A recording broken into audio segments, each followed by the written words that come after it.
stunned markets worldwide with the surprise announcement of a negative interest rate. It's the first rate adjustment since October 2010 that puts that country's key benchmark at minus 0.1%. And according to our Kim Min-ji, the rate can go even lower if necessary.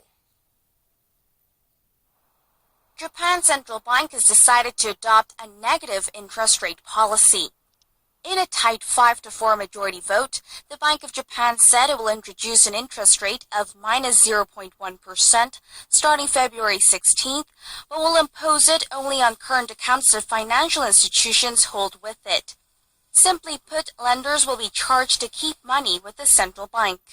The move, which was pioneered by the European Central Bank, is seen as a means to push down borrowing costs in hopes that people would spend more, save less, and stimulate inflation. In terms of interest rates, the Bank of Japan has decided to implement a negative rate of minus 0.1%.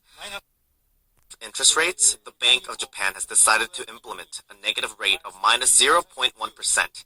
Going forward, if it becomes necessary, we would look at making that even lower if necessary. In addition, the BOJ will maintain its quantitative and qualitative easing program, expanding its monetary base at the rate of 80 trillion yen, or roughly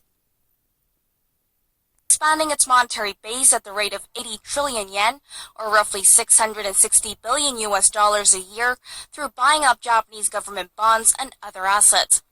Japan has long suffered from deflationary pressures, pushing the central bank to take aggressive stimulus measures in recent years.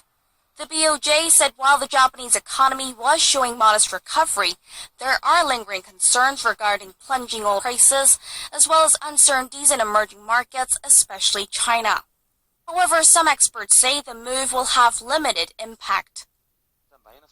The decision was unexpected, but it's not that aggressive. Firstly, the minus interest rate does not apply to all assets and funds. And secondly, despite lowering their inflation forecast, it's revised up its growth outlook. So overall, the move is expected to have limited impact on sentiment or the real economy. Asian shares responded positively to the news, with Japan's benchmark Nikkei shooting up 2.8%. The Shanghai Composite rose 2.9%, while Korea's benchmark Kospi edged up 0.3%. Kim Min-ji, Arirang News.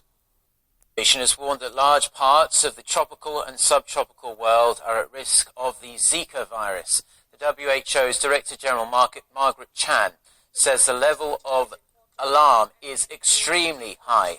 The virus has been spreading at an explosive speed in South America and has been linked with a surge in severe birth defects.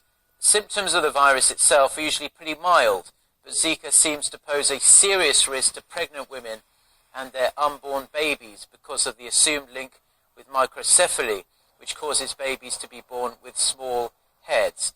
The WHO says it's setting up an emergency committee to tackle Zika. It will meet for the first time next Monday. The WHO says it currently has no plans to recommend travel restrictions or urge women to avoid pregnancy.